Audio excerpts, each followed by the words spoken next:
Selamat datang di kanal Num Num Pavonina. Kali ini saya akan menceritakan salah satu drama Cina yang telah saya tonton bertema sejarah, historical, atau kerajaan yaitu Story of Yangtze Palace. Drama ini berlatar belakang pada masa dinasti Qing saat pemerintahan Kaisar Qianlong, Kaisar ke-6 dinasti Qing di tahun 1735 hingga 1796 Masehi. Pada saat itu hubungan dengan Eropa sudah terjadi. Bahkan, ekspansi Rusia pun sudah mulai mengganggu wilayah perbatasan. Drama ini tayang pada tahun 2018, sebanyak 70 episode, dengan durasi 45 menit tiap episodenya, yang dibintangi oleh Wu Jingyan sebagai Wei Yingluo, gadis desa yang masuk ke istana, dan pada akhirnya menjadi selir agung. Enye Yuan sebagai Aisin Gyoro Hongli Kaisar Qianlong, Xu Qi sebagai Fucha Fu Heng, pemimpin pengawal pasukan kekaisaran, Qin Lan sebagai Fucha Rongyin, permaisuri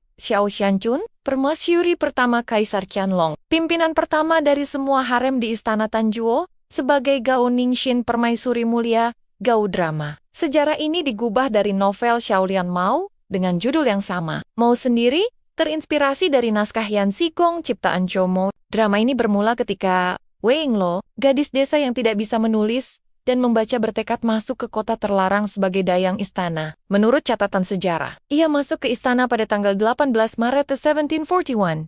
Di hari pertama masuk ke istana, Wei Yingluo dan teman-temannya berjalan berbaris ke bengkel bordir, tempat menyulam baju-baju kaisar dan permaisurinya. Namun di tengah jalan, tanpa sengaja salah satu calon dayang istana menumpahkan air di baju salah satu calon selir yang akan tampil di pemilihan akhir. Calon selir itu adalah Uya Qingdai, anak dari Menteri Pengorbanan Kekaisaran Uya Xiongsan. Tentu saja Uya Qingdai marah dan menampar calon dayang Jixiang dan menginjak tangannya sehingga berdarah. Melihat penindasan yang dilakukan oleh seorang putri bangsawan, Wei Yingluo membela Jixiang.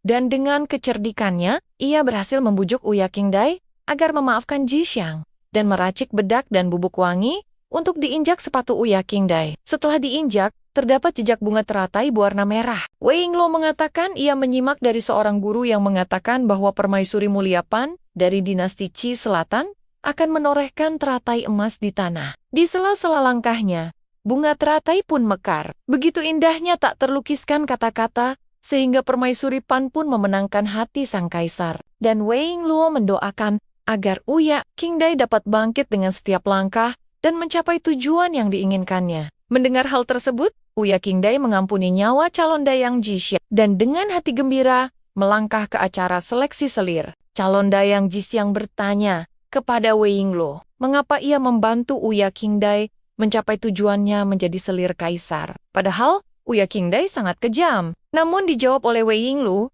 yaitu urusan istana selalu datang berpasangan berkah dan malapetaka. Apakah itu benar-benar berkah atau malah bencana? Saat pemilihan selir tiba, Kaisar didampingi permaisuri Fucha Rongyin dan selir Gao menghadiri seleksi. Kaisar sendiri yang akan memilih calon selir.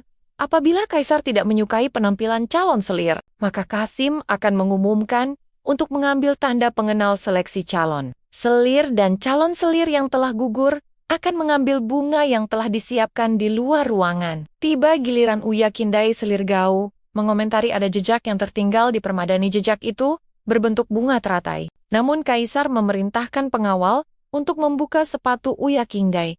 Dan akhirnya ia diseret keluar dari pemilihan karena Uya Qingdai dianggap mempelajari praktik yang telah Kaisar Qianlong hapus. Bahkan ayahnya juga dihukum sebagai contoh bagi yang lainnya. Pada pemilihan ini, Kaisar memilih putri wakil menteri Nalan Yongzhou, Nalan Changsu sebagai selirnya. Sedangkan untuk pemilihan selanjutnya, Kaisar serahkan kepada permaisurinya. Di bengkel bordir, Wei Yingluo dan teman-temannya diharuskan untuk menyulam. Kepala pelayan Wu datang sendiri untuk menilai hasil bordiran para dayang istana. Namun karena tangan Jixiang terluka akibat diinjak oleh Uya Qingdai, maka sulaman ikan masnya ternoda darah karena ingin membantu. Jixiang Wei Yingluo memberikan sulamannya yang tinggal sedikit lagi untuk diselesaikan dan mengambil sulaman Jixiang yang belum selesai untuk diselesaikannya. Setelah pelayan Wu datang dan melihat hasil sulamannya, ia tersenyum mengatakan bahwa sulaman Jixiang yang terbaik. Tentu saja, ada calon dayang yang tidak puas dan menginterupsi pelayan Wu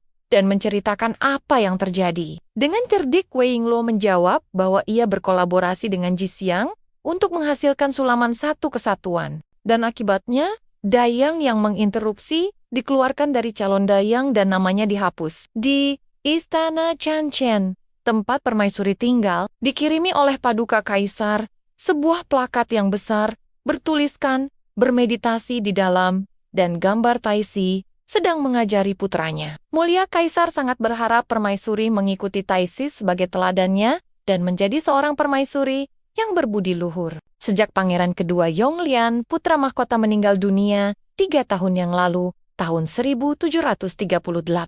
Permaisuri menjadi melankolis dan tidak bisa konsentrasi dalam melaksanakan tugasnya, sehingga tugasnya banyak dialihkan ke selir yang lainnya. Di istana selir Gao, yang marah karena cemburu, akibat kaisar hanya memperhatikan permaisuri. Ia merasa lukisan yang telah diberikan oleh raja kepadanya bermaksud agar selir Gao tidak menindas permaisuri dan tidak melampaui batas. Namun ternyata, tidak saja permaisuri dan selir Gao saja yang dihadiahi oleh kaisar lukisan. Semua selir dan permaisurinya dihadiahi lukisan yang berbeda-beda, dan kemungkinan kaisar berharap bahwa jika ke-12 lukisan itu digabungkan, merupakan gambaran permaisuri yang ideal. Di sebuah tempat di istana, sebanyak 9 orang dayang istana baru yang bekerja sebagai penyulam telah lulus seleksi dan tinggal bersama dan dikepalai oleh seorang dayang senior. Dayang tersebut adalah Wei Yingluo, Jin Xiang, dan 7 lainnya. Saat semua teman-temannya terlelap, Wei Yingluo teringat tujuan utamanya untuk masuk ke istana,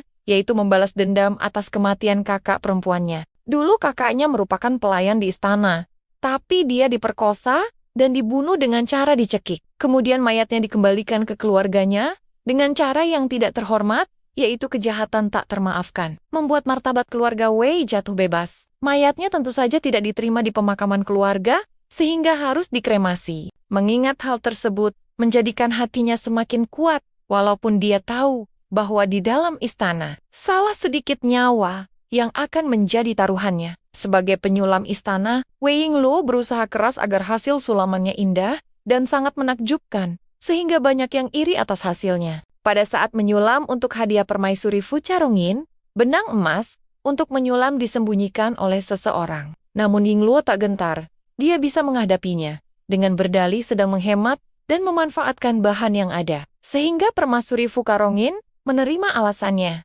Meskipun dia tahu pasti terjadi sesuatu dengan benangnya. Wei Yingluo pun menceritakan benang emas itu hilang.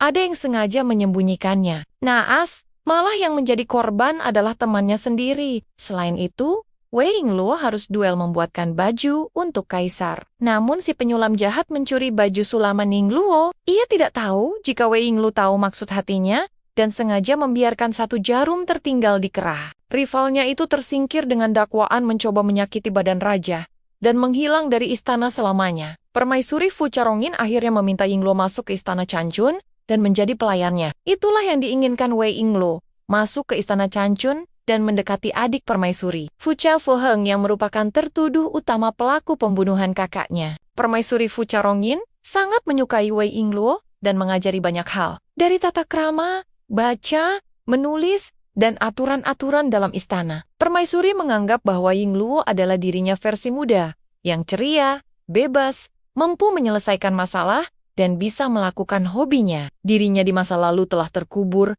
sejak harus menikah dengan Pangeran Hongli yang sekarang menjadi Kaisar Qianlong. Alasan itu yang membuatnya selalu menyelamatkan Yingluo dari murka suaminya. Begitu juga dengan Yingluo, ia mengabdi dengan sepenuh hatinya kepada permaisuri Fu Carongin. Suatu hari, Yingluo tahu bahwa Fu Heng bukan pembunuh kakaknya. Dan akhirnya, Yingluo dan Fu Heng saling jatuh cinta. Dalam perjalanannya mengungkapkan fakta yang sebenarnya, Yingluo banyak menghadapi jalan terjal. Selain itu, dia juga harus melindungi permaisuri Fu Carongin dari tindakan kejahatan permaisuri dan selir lainnya. Bahkan menyelamatkan selir lainnya yang dalam lindungan permaisuri Fu Carongin. Nah, pemirsa yang berbahagia, dapatkan Wei Yingluo menyingkap tabir kematian kakaknya. Siapa orang yang bertanggung jawab atas kematian kakaknya tersebut? Bagaimana Wei Yingluo merangkak naik dari dayang istana menjadi seorang selir agung? Agar tidak penasaran, tonton lengkap ceritanya di platform kesayangan Anda. Apabila menyukai cerita ini, share serta dukung kanal ini dengan menekan tombol like dan subscribe-nya. Sampai jumpa di cerita selanjutnya.